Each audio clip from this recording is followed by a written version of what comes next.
Irá agora ter início o segundo painel desta manhã: Planeamento, Monitorização e Avaliação de Políticas Públicas. Chamo ao palco Pedro Estevão e Sónia Costa, investigador e investigadora do Colabor, o moderador Paulo Pedroso e os comentadores Francisco Furtado e Sandra Dionísio.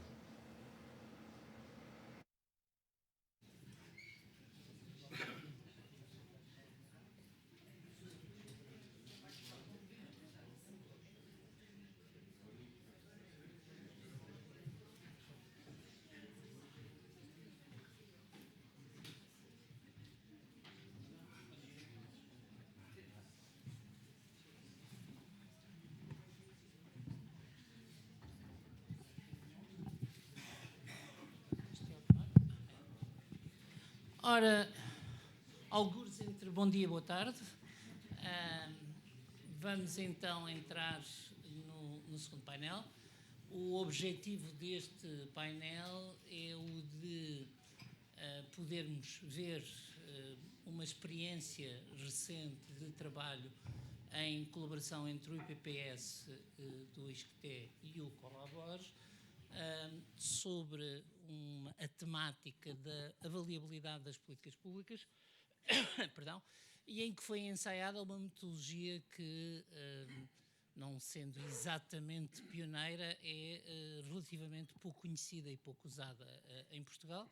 E, portanto, eu peço à Sónia Costa e ao Pedro Estevão que apresentem o seu trabalho e invertendo as regras do tempo em que havia discriminação de género, agora já não há, como sabem. Portanto, vamos começar pelo Pedro e depois passamos à Sónia. Eu vou ali para o... Vais para ali?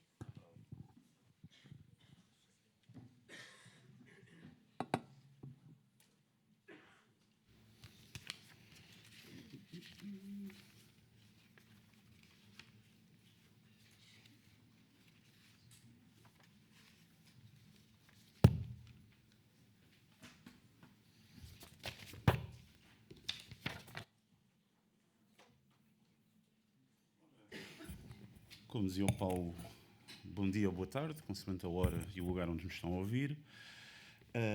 Eu não sei se o nosso PowerPoint está aqui.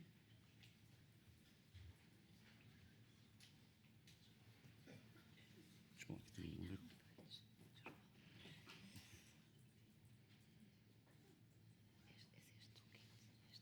Sim, sou eu, está aqui tudo. Exatamente. É isto. Perfeito.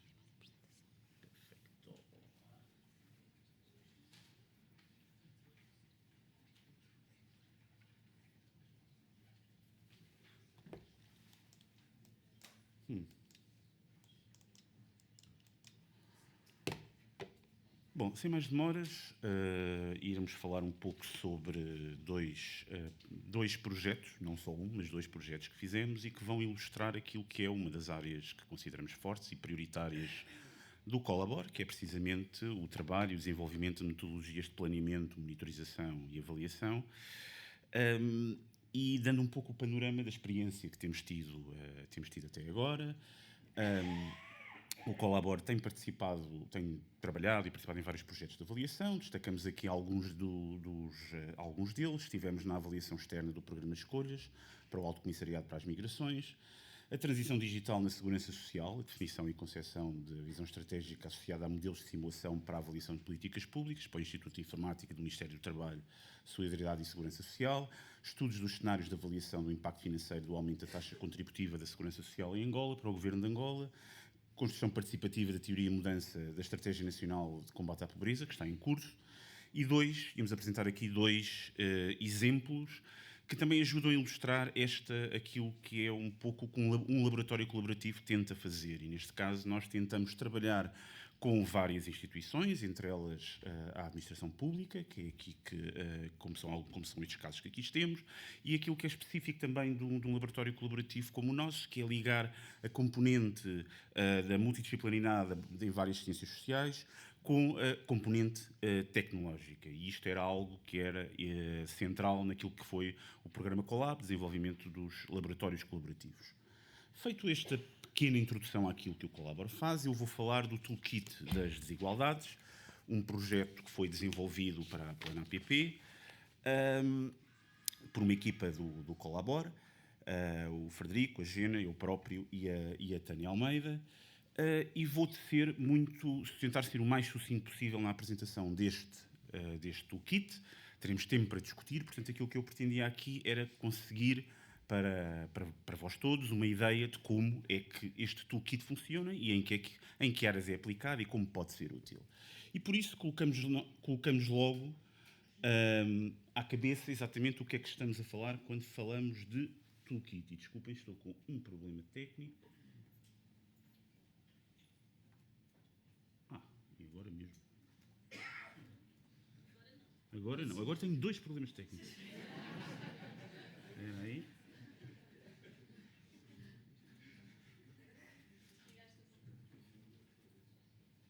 A única vantagem é que viram isto a poluição visual da sala. Exatamente, foi qualquer coisa que não estou a conseguir pô-lo em modo...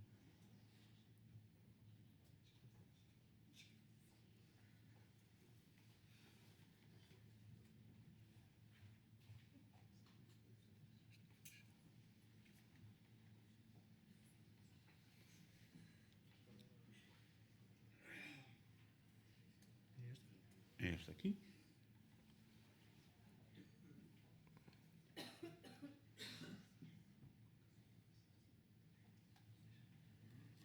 Agora sim.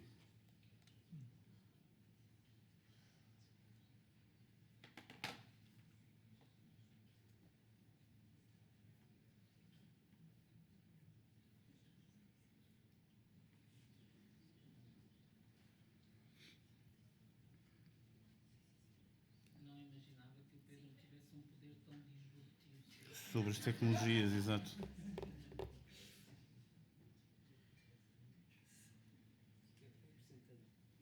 Sim, eu vou começando então. Então, o que é o Toolkit das Desigualdades? Basicamente, o Toolkit das Desigualdades é um método qualitativo para ajudar a antecipar o efeito de medidas políticas sobre as desigualdades. E, como eu disse, foi desenvolvido pelo Colabor para a Planap. O Toolkit tem 2 grandes objetivos.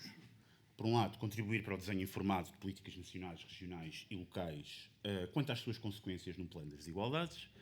E, por outro lado, ajudar a conceber instrumentos para a monitorização e avaliação dessas mesmas políticas. E este era um desafio interessante, porque nós estávamos a construir para a plena APP e, portanto, tínhamos alguns requisitos que tínhamos que cumprir. Tínhamos que ter um método que fosse flexível, para poder ser aplicado a várias áreas de política. Tinha que poder ser aplicado por técnicos que não são necessariamente especialistas na área de política em questão. E tinha que ser aplicado num tempo curto. Estamos a falar aqui de 15 dias a um mês. E, inclusivamente, nós tentámos reproduzir estes calendários quando fizemos a aplicação experimental. A aplicação experimental que fizemos a 4 políticas. O programa Creche Feliz, de implementação gradual da gratuitidade das creches, o aumento do valor mínimo do complemento solidário para idosos, o aumento do salário mínimo e a garantia pública para a aquisição da primeira habitação. Ainda não? A partir destas 4, e portanto sobre estas 4, que foram decididas em conjunto entre a equipa e a Plana APP. Então, como funciona o Toolkit das Desigualdades? Bem, no centro do Toolkit, obviamente, está esta ideia de desigualdade, claro. Mas está também a forma como uma ideia, uma noção da forma como as desigualdades se produzem e reproduzem. E para isso recorremos a um conceito central, que fomos com adaptações àquilo que era os nossos propósitos, do Gordon Thorburn, e que nós adaptámos para este toolkit. E nesta acessão, um mecanismo para nós, e isto é muito importante para se entender da forma como funciona todo este método, é o nome que damos à combinação de dinâmicas sistémicas, por um lado, e de ações, sobretudo coletivas, que visam transformar ou conservar estas dinâmicas. E, portanto, já aqui vê-se que podemos estar a falar de mecanismos de igualdade e mecanismos de desigualdade. Eu não vou entrar, porque temos muito pouco tempo na discussão de cada um destes mecanismos. Podemos falar mais à frente, temos 4 ao longo do nosso trabalho, chegámos a 4 mecanismos de igualdade, 4 mecanismos de desigualdade, que poderemos falar durante a nossa discussão. Já tenho. Não. Bem, acho que é mais interessante falarmos então como é que funciona,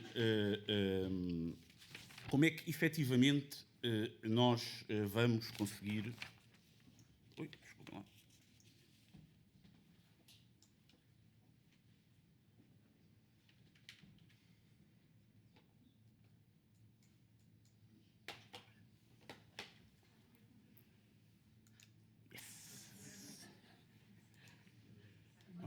aqui os mecanismos e temos, mas agora se calhar faz já jeito de saber então o que é que estamos a falar. Nós estamos a falar, percebendo esta ideia de igualdade de mecanismo, o que nós vamos fazer com este toolkit é então ajudar a antecipar como é que diferentes aspectos da medida vão ativar, e em que medida, os mecanismos de igualdade e desigualdade em diferentes domínios. E nesta formulação vão estar os conceitos-chave deste toolkit. E como é que o fazemos? Fazemos em 5 etapas. Uma etapa de diagnóstico, uma etapa de análise do desenho da medida, uma etapa de identificação de mecanismos de igualdade e desigualdade potencialmente ativados, uma etapa de sinalização de limitações e riscos da medida e uma etapa de concepção de instrumentos de monitorização. Vamos olhar um bocadinho para cada uma destas fases. Então, temos a primeira fase, temos um diagnóstico, que é composto por uma revisão sucinta da literatura científica sobre os fenómenos que são impactados, sempre na ótica das desigualdades, não há volta a dar, isto é sempre necessário ser feito. E chamamos a isto o enquadramento analítico. A recolha de indicadores de contexto, que vão documentar as questões que foram levantadas no enquadramento analítico, especificamente para o território de intervenção da política, para o território e em comparação com territórios de referência, a nível regional, nacional ou de blocos políticos ou económicos internacionais, que sejam de referência, chamamos a isto o enquadramento estatístico, e a especificação da forma como a medida vai interagir com o quadro normativo nacional e internacional, e chamamos a isto o enquadramento jurídico. Com este primeiro olhar que vamos ter, vamos então vamos preparar uma fase, vamos passar à fase seguinte, que é o desenho da medida, ou a análise do desenho da medida. E aqui análise é a mesma análise, não é uma palavra escolhida ao acaso. O que vamos estar aqui é a tentar decompor as várias peças, por assim dizer, da política e da forma como elas se relacionam entre si. E porquê? Porque queremos antever a ligação de cada uma destas peças com os mecanismos. E isto pode ser, e é aquilo como nós achamos que é a forma mais interessante de o fazer, vista como uma resposta a um conjunto, como construindo respostas a um conjunto de perguntas. Perguntas que têm a ver com objetivos estratégicos, ou seja, identificação dos fenómenos sobre os quais a política pretende interferir e qual o sentido dessa interferência. Objetivos específicos, mais interessante ainda, aspectos concretos e específicos dos fenómenos que a política pretende atingir, o que chamamos, de forma um pouco criativa, vetores de implementação, ou seja, os instrumentos que a política vai estabelecer para tentar construir estes objetivos. Quem são os destinatários efetivos da política? Como é que é promovida a sua adesão à política? Como é que está desenhado o circuito de acesso à medida? Que instituições são convocadas para a sua implementação e para lidar com o acesso? Que incentivos existem? É a adesão destas instituições, e estamos aqui a pensar na forma incentivos e desincentivos, culturas organizacionais, etc. Como é que a política é financiada? E, sobretudo, não tanto o quanto, mas como é que ela é financiada? Quem é responsável pelo acompanhamento e que dispositivos de monitorização estão previstos? Importante, responder a estas questões não é descrever nem tomar como boas intenções que estejam nos materiais que estamos a analisar.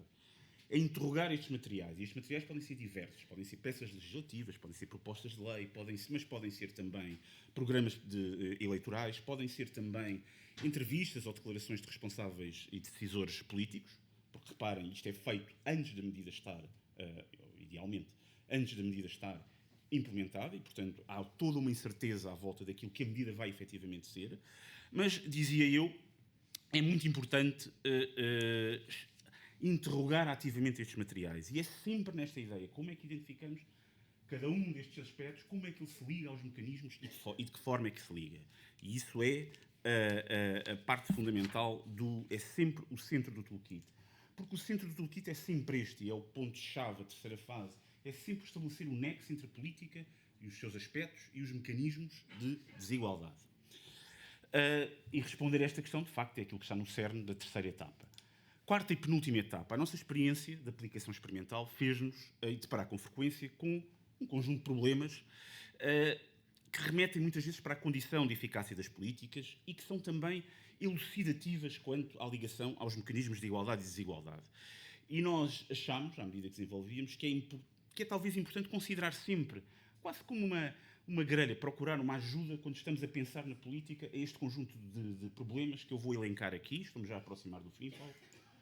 problema das assimetrias de informação, ou seja, quando o desenho da política assume que a existência, o funcionamento ou o circuito de acesso da política são autoevidentes e que o seu conhecimento está igualmente distribuído dentro da população, a política já tem um problema à cabeça, porque isto não acontece e é um problema frequente. A ideia do desalinhamento de incentivos, aqui estamos a falar de aspectos que podem ser concebidos como facilitadores da implementação da política, mas que na realidade ou são neutros ou são até contraproducentes.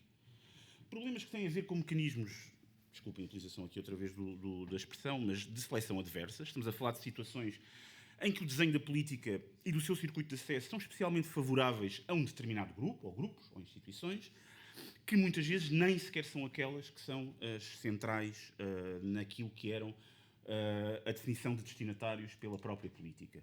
A produção de externalidades negativas, que neste contexto se refere sobretudo à ideia que podemos estar a ativar mecanismos de igualdade por um lado, mas ao mesmo tempo estamos a ativar mecanismos de desigualdade por outro. A dependência de requisitos não garantidos, que é simplesmente a situação em que a política faz alusão, prevê recursos, prevê disposições que não estão garantidas nem na política, nem nos mecanismos de política adjacentes. A não consideração de fatores relevantes, ou seja, isto é quando o diagnóstico de facto pode estar subjacente à política, não o nosso, mas aquele que é feito, ignora elementos fundamentais naquilo que é o fenómeno da política e das suas consequências sobre a desigualdade. A sobrecarga administrativa, que acontece quando o circuito de acesso à política envolve procedimentos demorados, desadequados, minuciosos ou intrusivos, que se repercute numa menor adesão efetiva da população alvo da medida, e, finalmente, o problema da falta de coerência com políticas adjacentes. Vamos, mais uma vez, podemos falar de exemplos de cada uma destas questões durante a discussão. Chegamos à quinta e última fase, estou já a concluir, da disposição. E aqui trata-se simplesmente de conceber instrumentos de monitorização com base em tudo o que está para trás. Vamos precisar desses instrumentos para captar manifestações observáveis dos mecanismos e também dos problemas que identificámos anteriormente. E, obviamente, vamos fazer outra coisa, que é identificar quais são as instituições que poderão estar em melhores condições para, instituição ou instituições, para poder alimentar aquilo que são o nosso dispositivo de indicadores de monitorização, que é fundamental para podermos perceber aquilo que na nossa antecipação se concretiza ou não se concretiza. E, novamente, podemos falar de alguns exemplos durante a discussão. Última nota para acabar. Eu falei de 5 etapas, e isto parece que é algo que é um procedimento. E, portanto, passamos da primeira para a segunda, para a terceira, para a quarta, quinta, e perfeito. Temos um resultado fantástico. Não é nada disso. É muito frequente, e nós tivemos essa experiência quando estávamos a analisar as políticas de forma a aplicar experimentalmente o toolkit, e é preciso reforçar isto, que isto é, no fundo, é um método iterativo. Ou seja, é muito frequente, aconteceu-nos muitas vezes, estamos a fazemos um enquadramento, sobretudo fazemos a análise da política, e quando passamos à identificação dos mecanismos, faltam várias coisas. Há qualquer coisa que nos aparece. Não, há aqui aspectos que têm que ser clarificados relativamente ao passo anterior. E esta ideia de algo iterativo é fundamental na aplicação deste toolkit. Não é uma falha, é mesmo algo de intencional, sendo que, obviamente, como dizia no princípio, há um limite de tempo para podermos ter este tipo de exercícios recursivos. Portanto, há um limite, mas está lá a ideia de iteração. Em suma, para concluir, Paulo, e estimada audiência, o toolkit das desigualdades é um método para ajudar a antecipar efeitos de medidas políticas ou desigualdades. Tem como propósito contribuir para o desenho informado de políticas a vários níveis, nacional, regional e local, quanto às consequências das medidas no plano das desigualdades, e tem também como objetivo ajudar a conceber os instrumentos que poderão vir a ser necessários para a avaliação. E pronto, no coração do método está a ideia de estabelecer ligações entre as características da medida e os mecanismos de desigualdade, o nexo, e temos, de facto, os cinco passos: diagnóstico, identificação, análise da medida, de identificação de mecanismos, sinalização de riscos e limitações e concepção de dispositivos e monitorização. E para não tomar muito tempo, creio que já ultrapassei o tempo que me estava atribuído, passo a palavra à Sónia para falar de um outro projeto que ela apresentará aqui em breve sobre a avaliabilidade, e muito obrigado pela vossa atenção.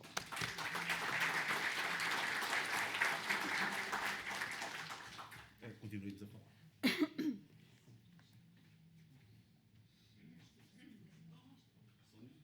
precisa? Obrigada, Pedro.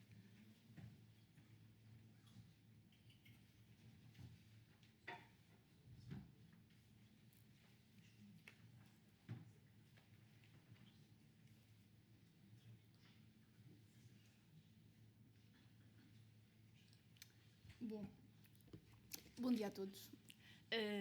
Cabe-me fazer a última apresentação desta manhã de trabalho. Gostaria aqui de fazer algumas ressalvas prévias. Uma primeira é que estamos perante um projeto de avaliabilidade de políticas de educação e formação cofinanciadas por fundos europeus, que tem 3 relatórios, mais de 600 páginas e, portanto, eu tenho, aliás, à semelhança dos restantes colegas, obviamente, esta tarefa de trazer-vos em 10 minutos aquilo que as principais conclusões e de forma a despertar-vos o interesse para que vão consultar os documentos que estão disponíveis no site da ADC, da Agência para o Desenvolvimento e Coesão. Este trabalho é feito por uma equipa IPPS, ISCTE e Colabor, como aliás o Paulo já referiu, que aliás é também coordenador, portanto tenho aqui também esta, espero, fazer jus àquilo que foi o trabalho que desenvolvemos e, portanto, foi também uma equipa grande, a quem agradeço e com quem foi um prazer trabalhar. Vou passar por apresentar-vos sumariamente aquilo que vou tentar falar e com grandes pinceladas, de facto. Portanto, um primeiro enquadramento do que é isto de um estudo de avaliabilidade, dar-vos conta de um produto fundamental deste trabalho, a narrativa de contribuição do PT 2020 para a Estratégia Europeia 2020, principais reflexões e propostas que decorreram desta narrativa e um método que é a análise comparativa qualitativa, que, como disse o Paulo há pouco, não sendo absolutamente novo, é de facto muito pouco ainda utilizado, é um método que é recomendado nos manuais de avaliação da União Europeia e, portanto, será seguramente um método com que se vão cruzar bastantes vezes no futuro e esperemos também, dentro do Colabor, que este seja o primeiro de muitos exercícios. No essencial, o que é isto da avaliabilidade? Procura ser uma leitura crítica, uma análise crítica, no caso de políticas de educação e formação, no âmbito do PT 2020, e tem como principal propósito apoiar o planeamento, definição de propostas de planeamento de avaliação do PT 2030. Portanto, dar propostas construtivas e informadas daquilo que pode ser as propostas avaliativas nestes 3 domínios: o domínio do abandono escolar precoce, o aumento dos diplomados no ensino superior e o terceiro, o ajuste entre a oferta de qualificações e o mercado de trabalho. Para isto, a abordagem metodológica assentou numa revisão da literatura, na recolha de contributos do especialista que tivemos através de workshops, da análise da contribuição e na dita análise QCA, na análise comparativa qualitativa. Isto permitiu chegar à revisão e validação de teorias da mudança nestes 3 temas, na elaboração da narrativa da contribuição centrada no tema da diminuição do abandono escolar precoce, na identificação de lacunas de conhecimento decorrentes desta recolha de informação e, obviamente, estas ditas propostas de estudos e avaliações que vos falei. E, finalmente, algumas reflexões e recomendações de política. Como vos disse, vou-me centrar aqui, nos poucos minutos que me restam, neste método da QCA por um lado e por outro na narrativa da contribuição no domínio da diminuição de abandono escolar precoce. E fazendo minhas as palavras do professor José Ferrão de há pouco, que falou da força da visualização. João, o que é que... Bom, as minhas desculpas. As minhas duplas desculpas. Primeiro, pelo engano no nome, e as segundas, porque espero que não se assustem com esta gigante mancha colorida, apesar de tudo, que vos apresentam. O que é isto, no essencial? É uma representação gráfica da programação no domínio do abandono escolar precoce. E tendo em conta que o nosso propósito é encontrar aqui aquilo que é importante de explorar, de melhorar, de conhecer melhor, de verificar, concentremos-nos naquilo que são os amarelos, no a verificar, nos azuis, que são a aprofundar conhecimento, e naquilo que está refutado. Como o tempo escasseia, vou-vos dar apenas alguns exemplos. O que está validado são, essencialmente, resultados e impactos que, na verdade, são é extraordinário estes dados, não é? Temos uma redução drástica do abandono escolar precoce. Estávamos há 10 anos, há 20 anos, abaixo da média, muito abaixo da média europeia. Estamos hoje em linha com a média europeia, o que é extraordinário. No que é importante ainda conhecer melhor, temos aqui as relações entre o aumento de competências dos docentes e a melhoria das práticas pedagógicas. É uma relação causal que está indicada naquele mapa que vos apresentei, mas que, na verdade, daquilo que foi a nossa recolha de informação, das evidências que procurámos encontrar, não ficou claro esta relação e, para além disso, é preciso explorar melhor em que é que consiste cada um destes elementos. A verificar também o impacto que tem o Serviço de Psicologia e Orientação Vocacional na melhoria das condições de aprendizagem dos jovens. E aquilo que foi refutado foi, de facto, a existência de estratégias por parte do sistema de educação mais eficazes na valorização da imagem da oferta profissionalizante, que é, de facto, ainda uma lacuna com impactos significativos, como sabemos. O que é que daqui decorre desta análise, que vos apresentei de forma muito relâmpaga? Há, de facto, problemas persistentes e há, de facto, a emergência de novos problemas. Desde logo persistem aquilo que conhecemos como a reprodução de pobreza, não é?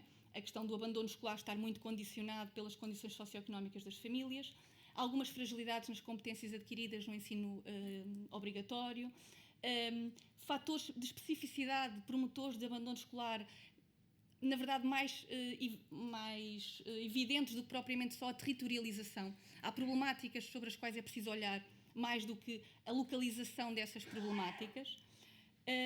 Depois também as desigualdades regionais, quer nos resultados escolares, quer nas áreas de formação que disponibilizam aos alunos. E, finalmente, um problema emergente, que são as alterações de contexto demográfico e social, que têm uma influência significativa, nomeadamente na massa escolar de alunos, e que têm um impacto significativo naquilo que são as medidas. Portanto, é necessário aqui um ajuste à nova realidade e aos novos contextos demográficos, nomeadamente pela imigração, por exemplo, mas outros dados, ou mesmo a relação dos jovens com o mercado de trabalho também, não é? Daqui decorre um conjunto de propostas que deu um documento exaustivo que vos sugiro que consultem, porque é de facto quase um manual de avaliação também, de indicadores, de identificação de indicadores. É de facto um instrumento muito interessante para quem quiser consultar nestas matérias, mas também neste domínio mais genérico da monitorização e avaliação, mas que no essencial posso destacar-vos em 4 grandes pontos. Por um lado, precisamos não só de avaliar, mas conhecer melhor, daí aquela mancha azul do necessário aprofundar conhecimento e, portanto, é preciso estudar o que não conhecemos. E há, de facto, ainda focos que não conhecemos e daí este foco nos objetos de avaliação. É preciso contrariar aquela tendência que tivemos durante muitos anos de fazer avaliações megalómanas e queremos avaliar tudo e todos. E, portanto, é importante apontar o foco para objetos muito mais limitados e conhecer na realidade e em profundidade esses objetos. E depois ligar também mais a programação com a avaliação, não é? Ver esta comunicação constante entre aquilo que se programou e as relações entre os diferentes domínios da programação, não é? Desde as medidas, aos recursos que utilizamos, às atividades que implementamos, os resultados que esperamos que advenham dessas atividades e, portanto, criar aqui uma comunicação muito maior entre aquilo que é o programa, as ligações entre os diferentes componentes do programa e as propostas avaliativas e os focos de avaliação que desenvolvemos. O outro foco que vos queria, deste trabalho que vos queria, sobre o qual vos queria falar, tem a ver com esta análise comparativa qualitativa. Que é um método, como vos dizia, que combina técnicas qualitativas com quantitativas e que permite avançar um pouco naquilo que estamos habituados a conhecer, que são aquelas relações causais, resultado de análises estatísticas, mas relações causais lineares, não é? Que estabelece relações entre duas condições ou duas variáveis. E, portanto, o que este método nos permite é construir padrões configuracionais de condições, perceber como é que diferentes condições combinadas ajudam a produzir resultado num determinado realidade, num determinado contexto.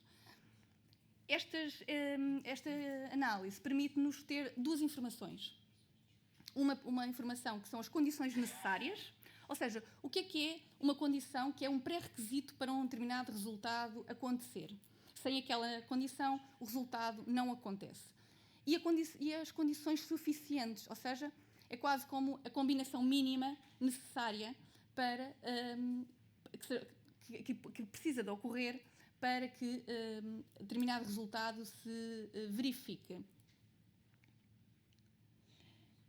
Aplicando esta análise ao nosso objeto de estudo e aplicámos-lo aos programas TAPE, tivemos que construir um modelo de análise. E este é aqui aquilo que eu acho que é o nó górdio, não é? Aqui é a pedra de toque da análise comparativa qualitativa. É porque sem um bom modelo de análise, os resultados podem não ser nem robustos, nem interessantes e dizer pouco da realidade.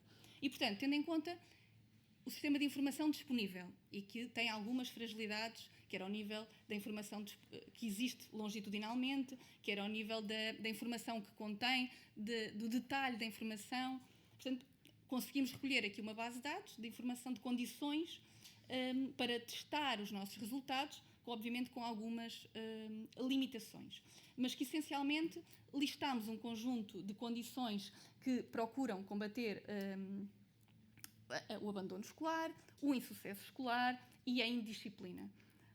Para vos trazer aqui um pequeno exemplo, o que fomos testar, testámos aquelas condições todas, mas o exemplo que vos trago é de que forma é que a capacitação dos docentes nestes 7 domínios contribui para a redução da taxa de insucesso. E o período em análise é 18-19, 22-23. E tendo em conta aquilo que vos disse há pouco, que a QCA dá-nos as condições necessárias e as combinações de condições suficientes, o que é que foi possível concluir?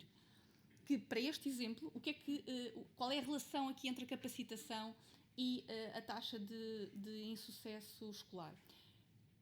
A análise permite-nos dizer que há duas condições que são necessárias per si. Ou 4, as que estão a bold, as que têm asterisco, que têm a ver com uma questão técnica. Isto tem a ver com a consistência da informação e, portanto, dependendo do teórico, o limite mínimo é aqui ultrapassado por estas duas, trabalho colaborativo e metodologias centradas nos alunos e, portanto, para alguns teóricos, centraríamos a nossa análise naquilo que é a capacitação digital e a avaliação das aprendizagens. E, portanto, per si, estas são as condições que têm que existir para que exista, para que se verifique naquele agrupamento uma redução da taxa de insucesso escolar no período em análise. Quando se procura identificar as condições suficientes e, portanto, as combinações que são possíveis encontrar, e aqui, neste caso, tínhamos 5 combinações, eu trouxe-vos apenas uma para perceberem o que é possível obtermos com esta análise. Uma das combinações possíveis diz-nos que a capacitação, e a nomeação que lhe demos foi capacitação de metodologias participativas, diferenciadoras e centradas nos alunos, diz-nos que cada vez que encontramos estas 5 condições, avaliação das aprendizagens, diferenciação pedagógica, metodologias centradas nos alunos, trabalho colaborativo, articulação curricular, esta é uma possível combinação mínima para que se verifique sucesso, o aumento do sucesso escolar ou a redução do insucesso escolar nos agrupamentos escolares. E com isto terminaria dando-vos 3 notas sobre aquilo que são as principais vantagens e desvantagens, talvez, daqui desta análise.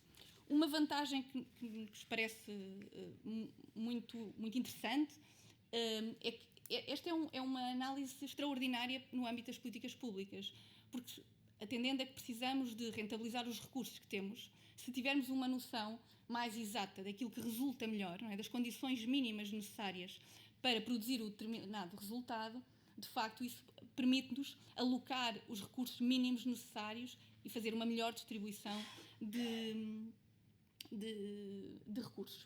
Por outro lado, também decorre daqui desta análise a importância de complementar, e talvez aqui seja, não diria que é uma desvantagem, mas que é importante ter isso em consideração, que ela é um método muito interessante, mas que não vale por si. A riqueza da informação pode ser potenciada pela combinação deste tipo de análise com outros instrumentos, com outras metodologias de recolha de informação, nomeadamente com a realização de estudos de caso e outras abordagens, porque a QCA permite-nos dar um conjunto de informação muito interessante, mas permite também lançar um conjunto de pistas que só o terreno às vezes nos consegue explicar estes resultados. E, portanto, essa complementaridade beneficiaria seguramente a concepção e a avaliação de políticas públicas. E, finalmente, a importância de reforçar os sistemas de informação. Porque, de facto, sem os sistemas de informação mais robustos, com melhor qualidade de informação, com mais qualidade de informação e com mais amplitude da informação que recolhe, nomeadamente no caso do STEIP, era notório que beneficiaria imenso de uma caracterização sociodemográfica e socioeconómica dos alunos que integram estas escolas, porque isso permitiria perceber outras correlações, não é? Aqui que não conseguimos, porque a informação que dispomos é muito centrada naquilo que é as dinâmicas escolares, não é? Eventualmente também na questão da participação das famílias, mas muito centrada nas dinâmicas escolares, por um lado, e muito na percepção daquilo que são a existência ou não da verificação destas condições pelas próprias intervenientes. Portanto, este tipo de análise beneficiaria muito de uma amplitude maior de informação. E com isto, termino.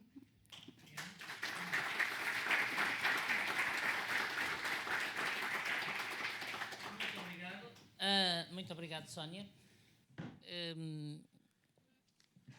Eu tenho a tentação de fazer uma intervenção e vou fazer de conta que vou só moderar, portanto, mas gostava de vos dar conta do que é comum nestes dois projetos. O Colabore, num dos casos em colaboração com o IPPS, no fundo está a procurar com estes projetos uma linha de trabalho que está entre a programação e a avaliação. Eu diria, pegando naquilo que o Pedro aqui nos contou, que só o exercício de passar por aquelas 5 etapas em si é uma melhoria da programação de políticas públicas muito significativa, porque se houver a explicitação de tudo o que ele diz, há um grande progresso na programação das políticas face ao que hoje, digamos, acontece em muitas políticas. E aquilo que a Sónia nos contou mostra uma área que é importante sublinhar, em que houve um grande avanço na programação de políticas por relação a outras áreas, que é a área dos fundos europeus. De facto, nos fundos europeus, por razões várias, como é frequente em Portugal, uma delas é por indução externa, mas por razões várias desenvolveu exercícios de programação muito mais sofisticados, e aquilo que a Sónia nos contou penso que tem, digamos, um outro elemento importante em que nós gostaríamos de continuar a investir, que é de que também se pode tirar mais da avaliação se conseguir fazer avaliações mais pertinentes.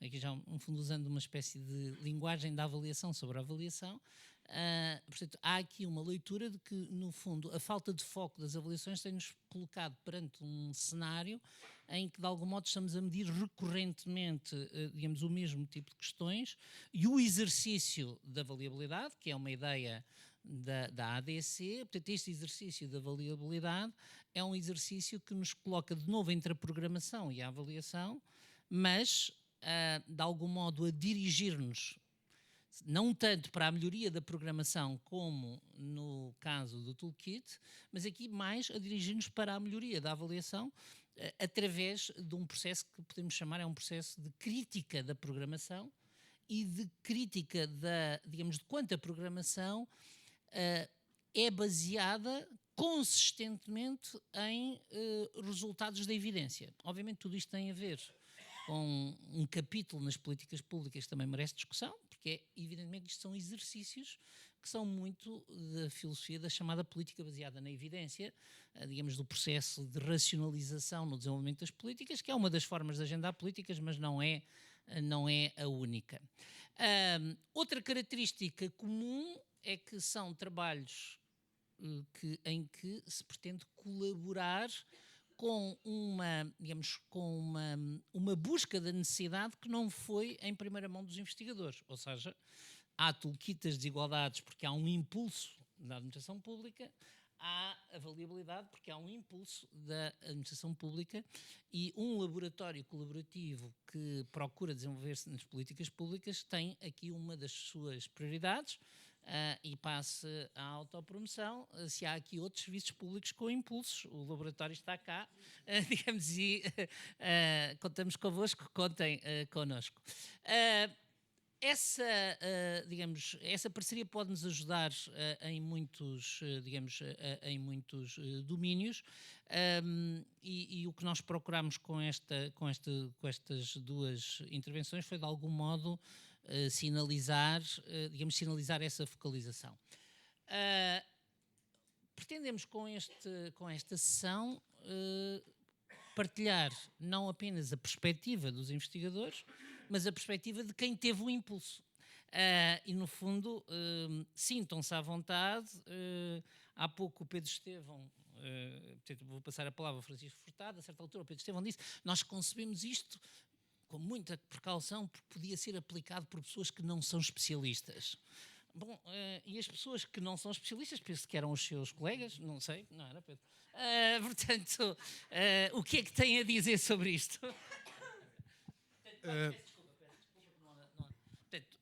Passo a palavra ao Francisco Furtado, que é o coordenador da Unidade de Planeamento e Prospectiva da Planap. Muito obrigado. Bom dia ou boa tarde a todos e a todas. Primeiro fazer uma saudação ao Colabor nas suas quintas jornadas, também todos os colegas aqui de painel. Então, este impulso não surgiu, vou começar por isso se calhar, este impulso não surge num vácuo, não é? Obviamente o Planap, o Centro de Planeamento e Avaliação de Políticas, que é norteado por, eu estou aqui a olhar para o slide, planeamento, monitorização e avaliação, são algumas das equipas core do próprio Planap, são atividades que estão na gênese e que estão na raison d'être do Planap. A isso talvez adicionaria a questão de rede e transversalidade, ou seja, a questão de não ser um serviço que trabalha por si, mas que pretende coordenar este tipo de atividades em toda ou por toda a administração pública, criar sinergias dentro da própria administração pública e os seus serviços, e também fazer aqui um grande alinhamento entre prioridades mais transversais e mais temáticas ou setoriais. Bem, nesse quadro, nós desde o início na criação, que não foi assim há tanto tempo, foi há cerca de 3 anos, do Planap, esta questão das desigualdades parecia-nos uma questão que, obviamente, que tem muito a ver com, por exemplo, o Ministério do Trabalho e da Segurança Social, também com o Ministério das Finanças, talvez com outros, eu diria esses dois em particular, mas que é uma questão transversal e que é uma questão que não estará exatamente num domínio de um ou outro, mas antes que deve ser abordada, lá está, desta forma mais transversal e com várias contribuições. E, portanto, era desde o início algo sobre o qual nós queríamos trabalhar. Obviamente, isto torna-se ainda mais premente quando é-nos incumbida a tarefa de realizar ou de pensar um relatório sobre as desigualdades aplicado ao Orçamento de Estado, à semelhança do relatório de sustentabilidade da Segurança Social, que, aliás, o ano passado, em 23, publicámos esse relatório piloto acerca do Orçamento de Estado de 24. Ora, quando nós começamos a pensar esta questão, havia algo que era incontornável, que é praticado em vários outros países europeus, que há orientações da União ou da Comissão Europeia nesse sentido, da aplicação de modelos de microsimulação para a análise redistributiva dos rendimentos, que são modelos, são modelos de microsimulação que dão um retrato ou uma fotografia muito limitada no tempo e apenas sobre os efeitos no rendimento e redistributivos das medidas de política pública. Portanto, isso era algo incontornável e é bastante útil até, mas pareceu-nos logo muitíssimo limitado. E não só muitíssimo limitado, como por si só poderia, por vezes, até levar a conclusões algo perniciosas. E, portanto, pareceu-nos que seria fundamental conjugar esta abordagem mais quantitativa de imagem, de redistribuição dos rendimentos, com uma abordagem mais holística, que olhasse para várias dimensões das desigualdades, que pudesse olhar para efeitos também ao longo do tempo, para vários mecanismos, e que teria que, e agora entro um bocado à questão que foi colocada, mas que teria que cumprir certas características ou certos requisitos de um instrumento relativamente ágil de suporte à decisão e que, portanto, queríamos que pudesse produzir análises o mais padronizadas, reproduzíveis possível, sendo dentro do possível, obviamente. Análises que este método fosse baseado o mais baseado possível em termos teóricos, com uma base teórica robusta, e que pudesse, isto para nós é muito importante, outras duas qualidades, ser aplicado ex ante, ou seja, antes da implementação das próprias políticas, e pudesse ser aplicado a todo o tipo de medidas de política, não apenas aquelas que tradicionalmente são aplicadas ao que nós associamos ao combate às desigualdades, com questões de transferências sociais ou outras medidas de caráter mais fiscal, portanto, e ter uma abertura maior. Disso, alguns dos exemplos que ouvimos, por exemplo, a questão da garantia pública no acesso à habitação, e se virem, o toolkit não foi aplicado, infelizmente ainda não tínhamos nessa altura, mas no relatório que fizemos o ano passado também analisámos a questão, por exemplo, do PARTE, do apoio, embora parte da parte dos objetivos do PARTE também eram a questão da coesão social. Portanto, a medida não era sobretudo sobre isso, mas por acaso também tinha esse objetivo. E devo dizer que, obviamente, este trabalho feito pelo Colabor, mas sempre em diálogo connosco, um trabalho com bastante aqui articulação, e permitiu-nos de facto chegar a uma ferramenta, eu diria, relativamente flexível e que bem, a sua aplicação tem sido, mas já foi aplicado, nós no suporte à decisão já, apesar de não estar pronto ou não ter sido concluído há muito tempo, nós já aplicámos esta metodologia, o manual que foi produzido associado a este projeto no suporte à decisão e, portanto, é algo que já está em operação. Obviamente que exige, como estava a dizer na apresentação inicial, exige algum tempo, apesar de tudo, mas não muito. Pessoas, obviamente, com o mínimo de qualificação, com alguma familiaridade sobre os tópicos, mas não é necessário serem especialistas nem investigadores de Colabor para, de facto, produzirem estas análises e, como disseram, que não são o alfa e o ômega, mas que já ajudam e dão muitas pistas para a melhoria do desenho da política pública. Muito obrigado. Eu agora passava à Sandra, começava a Sandra Dionísio, que é coordenadora do Núcleo de Avaliação da ADC, e também ia pegar numa frase direta agora da Sónia, já fechou os olhos, portanto, a certa altura disse, porque vamos acabar com as avaliações megalómanas. Vamos mesmo? Eram, Sandra? Antes de responder diretamente à questão, muito boa tarde, muito obrigado pelo convite ao Colabor e ao Paulo Pedroso, e obrigado também, sobretudo, por divulgarem este estudo, ainda antes da ADC, que só o vai fazer em janeiro. E também congratular-me deste, de facto, quer do painel anterior, quer deste painel, e também a sequência do que o Paulo Pedroso estava a referir, da missão do Colabor, de corresponder às necessidades e aos impulsos da administração pública. Eu, pela minha experiência da administração pública, nós necessitamos muito dessa vontade e dessa capacidade da academia corresponder às nossas necessidades em concreto. Ou seja, porque nós temos necessidades em concreto, nós sabemos quais são, e temos muita falta da academia de responder a essas necessidades. Não foi o caso deste estudo, que correu muito bem, e dou os parabéns à equipa, porque de facto correspondeu sempre às nossas necessidades, em qualquer momento que nós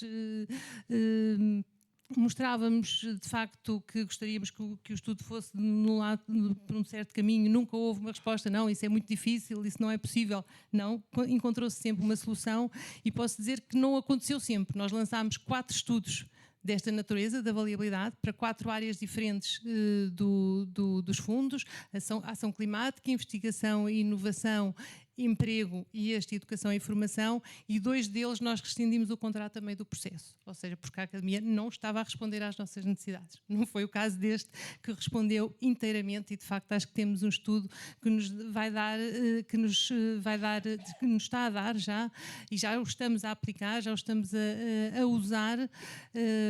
Nós lançámos uma avaliação há 2 dias sobre os apoios à internacionalização das empresas, em que usámos os resultados do estudo de avaliabilidade, e este também vamos lançar em breve também uma avaliação de qualificação do ensino superior, em que já elaborámos o caderno de encargos e que se baseou nos resultados desta análise. Só recuando um pouco para explicar um pouco qual foi o nosso impulso, e respondendo à questão direta das avaliações megalómanas. De facto, nós já temos vários períodos de programação e de avaliação. Posso dizer, como o Paulo estava a referir, em relação ao planeamento na área dos fundos, de facto, é onde se sente que está mais desenvolvido, e a avaliação também. Acho que temos um sistema de avaliação já com alguma robustez, com uma rede de avaliação e monitorização, com planos de avaliação para cada um dos períodos de programação. Portanto, tivemos o primeiro plano de programação para o CREN, que ainda não era obrigatório, e fizemos-lo, e tivemos um plano de avaliação no Portugal 2020, no CREN com 39 avaliações, no Portugal 2020 com 40 avaliações para 6 anos cada um, e agora demos um salto para 79 avaliações, mais alguns estudos. 79 avaliações em 6 anos. São muitas avaliações. O impulso para este estudo surgiu precisamente quando estávamos no início tínhamos que fazer um plano de avaliação, tínhamos um balanço muito preciso e um diagnóstico muito preciso do nosso percurso até aí, e de facto sentimos isto. Tínhamos avaliações abrangentes, e queríamos sofisticar mais a avaliação. Porque o que é que nós sentimos no Portugal 2020? Ou seja, esta necessidade de desenvolver cada vez mais a avaliação, que a avaliação cumprisse o seu papel de avaliação e não muitas vezes de planeamento e de monitorização. Obrigou-nos, aliás, recordo-me e retive uma expressão que o Paulo Pedroso teve num seminário de avaliação promovido pelos fundos, que referiu que a avaliação estava em fase de hipertrofia e o planeamento da atrofia. E nós sentimos isso, precisamente. Sentimos que, para fazer avaliações mais sofisticadas, precisávamos de um planeamento, também ele mais sofisticado, e que não existia, nomeadamente teorias da mudança. Então, o que é que nós fizemos no Portugal 2020? Incluímos tudo nas avaliações. Portanto, as avaliações tinham, eu diria, planeamento, monitorização e uma pequena parcela de avaliação. Porque nós tínhamos que fazer toda a parte de explicitação das teorias da mudança, para percebermos exatamente quais eram os objetivos que estávamos a querer cumprir, quais eram os resultados para os quais as políticas contribuíam. Depois fazíamos toda a parte de sistematização da informação existente, monitorização, que fazíamos também no âmbito da avaliação. Com isto, a avaliação estava quase a terminar e tínhamos uma pequena parcela de avaliação. Isto era o nosso balanço do Portugal 2020. E tínhamos que então fazer um plano de avaliação para o PT 2030 e pensámos precisamente disso, ainda antes de pensarmos em avaliabilidade. Então vamos fazer estudos prévios ao plano, estudos prévios para cada uma das áreas. Só para terem uma noção, o Portugal 2030 cofinancia mais de 500 intervenções. Quando estamos a falar de intervenções, estamos a falar destas, de formação de professores, cursos profissionais, apoios a bolsas de ação social, apoios das empresas, mais de 500. É isto que nós temos que decidir, temos que definir uma estratégia de avaliação para estas 500 intervenções e definir quais são as avaliações que vamos fazer e, em cada avaliação, quais são as áreas em que vamos incidir, ou seja, quais são as nossas necessidades específicas, para responder à questão da Sónia, quais são as nossas necessidades específicas de avaliação.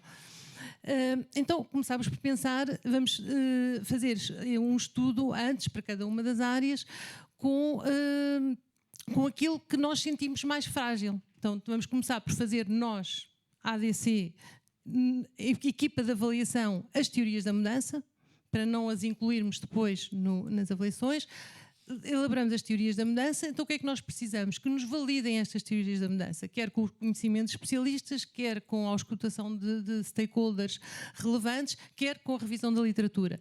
A revisão da literatura também era uma área que nós sentíamos falta nas avaliações, de facto, de haver uma revisão da literatura densa e com substância. Então vamos colocar no estudo a validação das teorias da mudança, a revisão da literatura, a identificação das necessidades, ou seja, no fundo, colorir, como a Sónia mostrou, aquela teoria da mudança, dizer de todas aquelas relações causais, pressupostos, mecanismos, riscos, resultados, realizações, o que é que nós sabemos? Sobre o que é que nós sabemos, já não é preciso avaliar, já avaliámos, já temos conhecimento, já há conhecimento em estudos científicos, já não precisamos de estudar mais.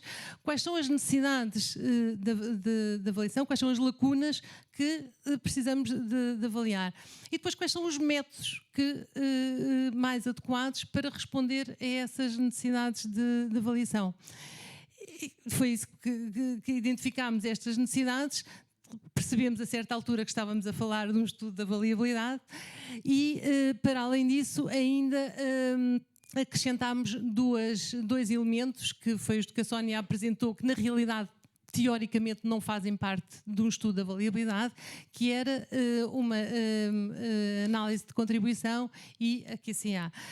Aí foi uma necessidade nossa específica de experimentar, de fazer um ensaio, de explorar novas metodologias, que é outra necessidade que temos, de facto, então aproveitámos este estudo para fazer esse ensaio e, mais uma vez, a Academia era, para nós, as entidades naturais para fazerem essa exploração. E sim, estes estudos, agora respondendo diretamente à questão, estes estudos permitem-nos precisamente isso, com esta identificação destas necessidades, permitem-nos fazer avaliações, primeiro, avaliações e não planeamento e monitorização, avaliações e focadas precisamente nas áreas que foram identificadas como necessárias em termos de produção de conhecimento. Muito obrigado. Acho que podemos bater palmas. A audiência estava muito favorável aos investigadores. Então, muito obrigado, Sandra, e muito obrigado, Francisco. Eu penso que... Muito obrigado de novo. Eu penso que nós, com este painel, acabámos por, em conjunto, digamos, de algum modo, conseguir demonstrar a necessidade de um salto na relação entre o planeamento e a avaliação. Continuo convencido que temos um planeamento atrofiado e, portanto, gostava de aqui saudar o Planap, que aliás é uma criança que ainda não tem uma opção de género definida, portanto, tanto ouço dizer-lhe que é o Planap como a Planap, portanto o pronome adequado é they, mas julgo que esse reforço, não apenas nos fundos como nas políticas nacionais, é também uma oportunidade para a melhoria da investigação em políticas públicas e gostava de terminar esta manhã com esta, digamos, com esta ideia de que o Colabor, como laboratório na área das políticas públicas, tem exatamente esta preocupação, que é de como é que podemos, pela investigação, colaborar na melhoria, nomeadamente na melhoria do todo o exercício do ciclo das políticas públicas que nos leva, digamos, da formulação à avaliação. Esse é um processo que, dizem as boas práticas, deve ser participado, que é uma característica que este workshop não tem, estas jornadas não têm, e, portanto, fica aqui esta autocrítica de que não temos tempo para, digamos, para esse processo participado e, portanto, antes de acabar, eu pediria aos 4 da mesa se querem ainda dizer algo mais. Pedro e Sónia? Só muito rapidamente, para na provocação que o Paulo tinha feito sobre os seus especialistas. Quem disse foste tu? Quem disse foste tu? Sim, se calhar não fui claro naquilo que eu queria dizer. Eu queria dizer especialistas na área. Não, isto é interessante só para deixar duas notas. Um que tem a ver com o facto deste tipo de instrumentos convocar multidisciplinaridade, ou seja, são equipas multidisciplinares. Não é para ser feito por uma pessoa, é para ser feitas por equipas com competências e capacidades complementares. Porque também nós, quando eu dizia que era especialistas, por exemplo, quando avançámos para a garantia pública, nenhum de nós era especialista em políticas de habitação. O que é que fizemos? Pensando, fomos, dentro do Colabor, temos pessoas que sim, têm, e vamos falar com essas pessoas. Portanto, não há aqui uma arrogância dos especialistas, arrogarmos como especialistas. É a ideia de que é possível fazer para pessoas que não são especialistas na área de política em questão e sublinhar esta ideia da multidisciplinaridade. E outra coisa, se calhar só para que se calhar não referi na apresentação e ficou em falta, foi de facto a qualidade do acompanhamento por parte da equipa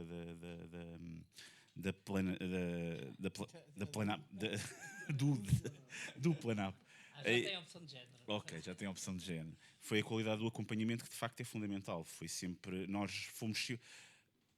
tivemos sempre essa qualidade, tivemos sempre muita proximidade naquilo que foram os contactos, sempre interesse naquilo que estávamos a fazer e foi sempre possível ir ajustando, que era uma ideia que nós no princípio tínhamos uma ideia sobre o que é que queríamos fazer, mas essa ideia tinha que corresponder àquilo que eram as necessidades da Planap. Pode haver situações em que deixamos as coisas ir quando não há acompanhamento, neste caso não, houve sempre diálogo, houve sempre recebermos sempre constantemente aquilo do que é que precisamos, do que é que não precisamos, sempre uma grande abertura por parte da Planap. E, portanto, era só isso que eu queria deixar ao Francisco, essa nota. Obrigado, Pedro. Não sei, Francisco? Sim, uma nota breve. Pois é o Planap, porque é o centro de planeamento, portanto... Só uma nota muito breve, voltando a um ponto que referi anteriormente, acerca desta característica do que o Planap tem de procurar sempre a transversalidade, o trabalho em rede, a disseminação, a capacitação na administração e a disseminação do trabalho que é feito. Só dar a pequena nota que este trabalho ainda numa fase inicial foi apresentado num seminário que nós provemos sobre as desigualdades, em que se falaram sobre várias metodologias utilizadas para abordar este tópico, e contou com várias entidades da administração pública, entre todos os convidados internacionais e academia, etc. E que iremos também promover em breve, com o Colabor, um workshop aberto a todos os serviços que fazem parte da rede de serviços de prospectiva e planeamento da administração pública, porque o Planap existe a par desta rede e, portanto, todos os serviços que tiverem disponíveis, e alguns estão, irão também participar neste workshop para poderem depois também, na sua própria atividade, aplicar este toolkit e o manual que ele está associado. Obrigada. Não, só para dar uma notícia, posso dizer em primeira mão, de um efeito colateral deste estudo, que foi, para além das avaliações e das metodologias que propôs 3 estudos adicionais, sobretudo de análise de contextos, mas fundamentais para analisar também as políticas públicas. Então nós, com base nessa proposta desses 3 estudos, resolvemos lançar um aviso do Programa de Assistência Técnica, que vai ser lançado no início do segundo quadrimestre, em que vai incluir, para além destes 3 estudos, outros estudos, e esse aviso vai ser lançado unicamente às entidades às instituições do ensino superior, para mais uma vez colaborarem connosco nesta feita em estudos mais abertos, mas que serão fundamentais depois também para as avaliações. Muito obrigado. Pode parecer que não há ligação entre a manhã e a tarde, mas há, e a ligação intelectual é que, se é difícil planear ações que têm impactos imediatos, é muito mais difícil pensar e planear ações e políticas que produzem efeitos imediatos, mas ao mesmo tempo também efeitos muito diferidos no tempo, e uma das áreas de política em que isso é óbvio é a segurança social, que é o nosso tema da tarde, mas para além da ligação intelectual há uma que pode não ser tão elevada, mas é indispensável, que é a ligação material. Bom almoço a todos na ligação entre a manhã e a tarde. E então, até já.